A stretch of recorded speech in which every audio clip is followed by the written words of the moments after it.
이 영상 시리즈에서는 태평양 전쟁의 초반 상황이 진행 중인 1942년 10월에서 11월 6인이 섬의 동부 지역에서 벌어지는 미군 호주군과 일본군의 전투를 다루고 있습니다.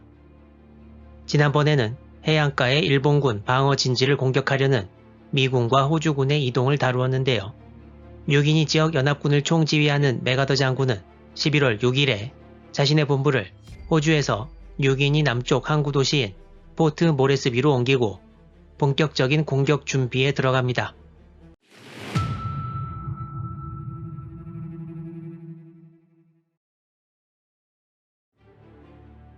이 전투를 사실상 총지휘하던 맥아더 장군에 대해서 여러 의견들이 있습니다. 몇몇 분들이 지난 영상에 댓글도 달아주셨는데요. 맥아더 장군도 사람이니까 지휘를 잘한 전투도 있고 아닌 전투도 있을 텐데 이 분하구나 탈환전에서는 좀 비판을 받는 것이 대체적인 분위기입니다. 맥아더 장군은 우리나라하고도 또 직접적인 연관이 있는 분이라서 다루는데 조심스럽기도 한데요.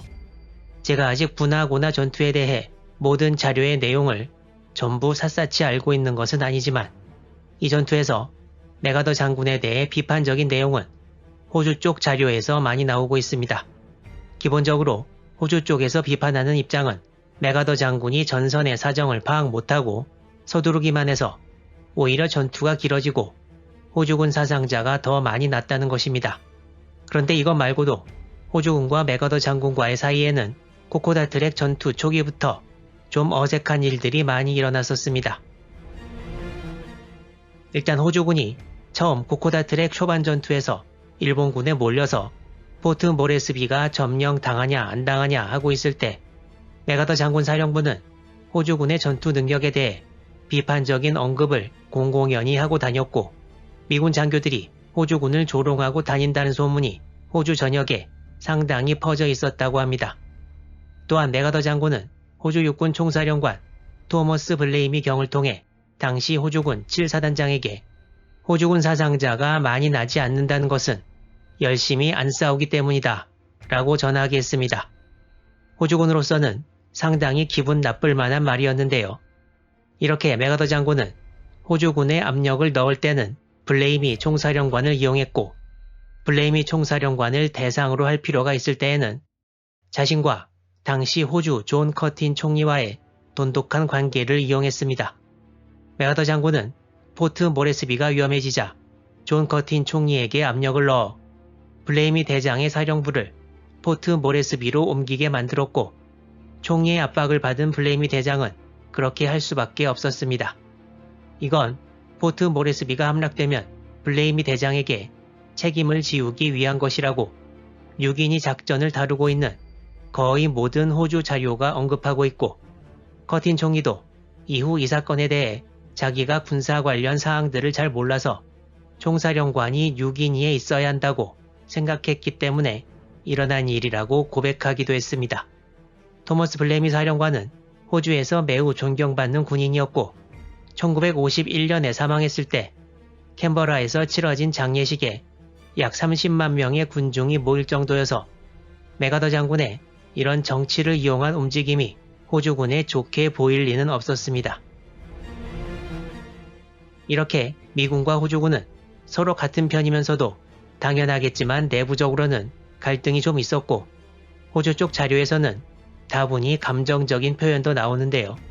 코코다 트랙과 분하구나 전투에 관한 단행본을 쓴 호주 작가 피터 피츠시모스는 아버지와 어머니가 전부 장교로 2차 대전 때 6인이 전투에 참전했는데 이 책의 일부에서는 맥아더 장군이 11월 6일에 포트 모레스비로 지휘부를 옮긴 것을 두고 조금이라도 전선 가까운 데서 효과적으로 지휘를 하기 위함은 구실에 지나지 않고 사실은 아마도 일본군이 항복하는 순간에 자기가 그 자리에 서서 공을 독차지하려는 의도가 아닐까라는 언급까지 하고 있습니다.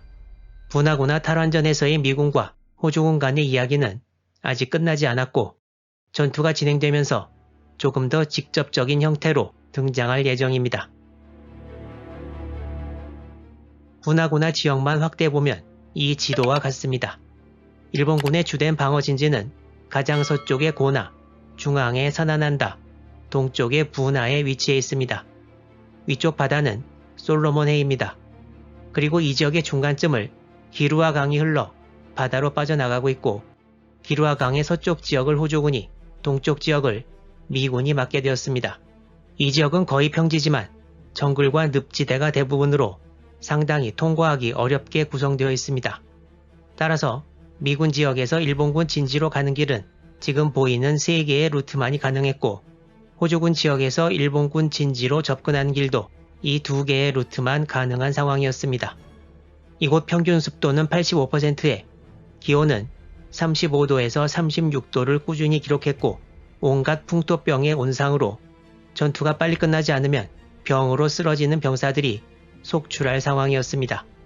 호주군 지역에서 가장 서쪽에 고나를 맡은 부대는 제7사단 제25여단, 사나난다로 전진할 부대는 제7사단 제16여단, 미군 지역에서 제32사단의 제128년대는 주로 동쪽에서, 제126년대는 중앙 위치에서 호주군 오른쪽에 붙어 최종 전진을 개시했습니다.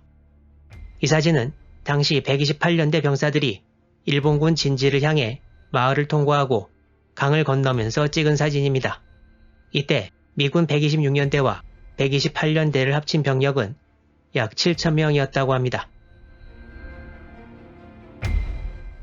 미군 쪽 기록을 보면 일본군 지역으로 전진하면서 많은 문제점이 드러났는데 여기는 지형이 광범위한 늪지대였고 항상 비가 내려서 모든 장비가 축축하게 젖어있는 상태였고 병사들이 이용한 식기 등을 위생적으로 세척을 못해서 그 결과는 광범위한 이질 창궐이었습니다.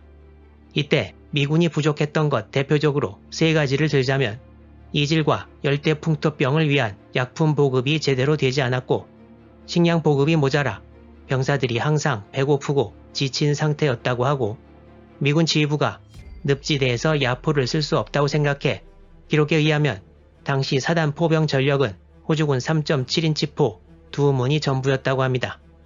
하지만 이런 상황에도 불구하고 연합군은 전투에 대해 상당히 낙관적이었습니다. 미군은 기본적으로 이 지역의 일본군이 형편없다고 간주했습니다. 항공사진에도 무슨 진지 같은 것이 드러나지도 않아서 그야말로 전혀 짐작을 못했는데요. 일본군 병력은 다 합쳐서 1,500에서 2,000명 정도로 추산했고 그야말로 피스 오브 케이크, 미군이 한번 들어가면 와르르 무너질 것으로 예상했습니다. 그리고 미군의 전진이 잠시 멈춘 적이 있었는데 이걸 미군 장교들은 미군이 너무 빨리 분화 지역을 점령하면 그동안 계속 싸워온 호주군의 신뢰가 되니까 일부러 속도를 늦추라는 명령이 내린 것이라고 해석하기도 했습니다. 그럼 실제 전투는 어떻게 진행되는지 먼저 미군 지역부터 살펴보기로 하겠습니다. 기루아강 동쪽의 미군 지역을 좀 더 확대한 이 지도를 보면 북쪽 해안에 붉은색 빗금으로 표시된 분화지역 일본군 진지가 있습니다. 11월 16일부터 19일 정도까지 제128년대 각 대대의 대체적인 위치를 보면 이와 같습니다. 여기 보시면 영어로 조그맣게 설명이 되어 있는데 이 지도의 초록색 부분, 그러니까 대부분의 지형이 물에 잠긴 지역이라고 설명하고 있습니다.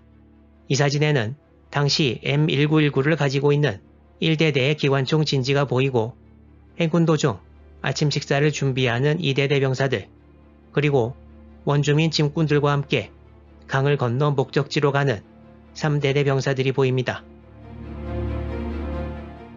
11월 19일 오전 7시 로버트 맥코이 중령이 지휘하는 128년대 1대대와 킬시 밀러 중령의 128년대 3대대가 공격을 개시합니다. 미군은 각각 하루치의 식량과 탄약만 휴대했습니다.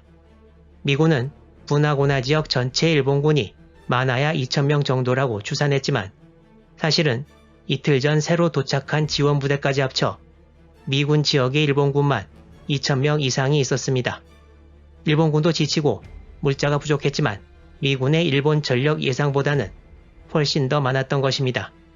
분화 지역의 일본군 지휘는 제144연대 보충병과 제229연대 3대대 병력을 이끌고 상륙해서 새로 제144연대장이 된 야마모토 시게미 대좌가 맡았습니다.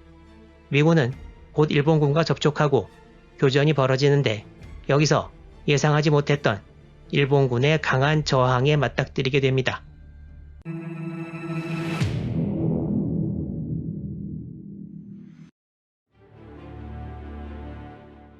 공격이 시작되면서 이 지역에서 미군이 점령한 일본군의 벙커를 보면 야자나무로 골격을 세우고 드럼통에 모래를 채워 넣어서 보강한 것이 보입니다. 맥아더 장군의 참모장이었던 리처드 서덜랜드 소장은 공격 시작 전 일본군의 진지가 급조된 시설에 지나지 않아 돌파가 쉬울 것이라고 말했는데요. 일본군 벙커는 많은 경우 1인치 정도 철판과 여러 다른 재료로 보강되기도 했고 고폭탄이 터질 경우 충격을 흡수하기 위한 여러 완충 장치를 포함해 지어졌습니다. 여기서 일본군이 사용한 야자나무는 보통 30cm 두께로 벙커에 튼튼한 골격을 제공했습니다. 각 벙커들은 많은 경우 서로 간 통행이 가능하게 만들어졌고 외부에서는 주변 환경을 이용해 자연스럽게 엄폐가 되어 매우 가까운 거리에서도 잘 안 보여서 항공사진에도 쉽게 드러나지 않았고 지상에서 공격하는 미군에 상당한 골칫거리를 제공했습니다. 일본군은 미군이 벙커 앞 2-3m 앞까지 다가올 때까지 놔뒀다가 사격을 가하기도 했습니다. 당시 분화 지역의 동쪽 끝을 좀 더 자세히 살펴보면 이 지도와 같습니다. 올드 스트립과 뉴 스트립 두 군데 활주로 안쪽이 일본군 진지인데 워렌 포스라고 명명된 128년대 1, 3대대와 에드문드 캐리어 중령의 126년대 1대대까지 일본군 진지를 계속 뚫으려고 했으나 계속 좌절되었습니다. 어떤 때에는 습기로 인해 한꺼번에 던진 수류탄 7개가 전부 불발되는 등 악정고투하다가 11월 26일 추수감사절에 8문의 야포와 12문의 81mm 박격포에 항공기 지원까지 얻고 하딩 사단장이 직접 후방에서 올라와서 상황을 관찰하는 등 야심차게 공격을 개시했습니다. 그렇지만 일본군의 일제사격에 128년대 3대대는 50명의 사상자를 내고 공격을 멈추었고 126년대 1대대는 방향을 잃어서 거의 360도로 돈 이후에 다시 일본군 진지를 공격했으나 실패했습니다.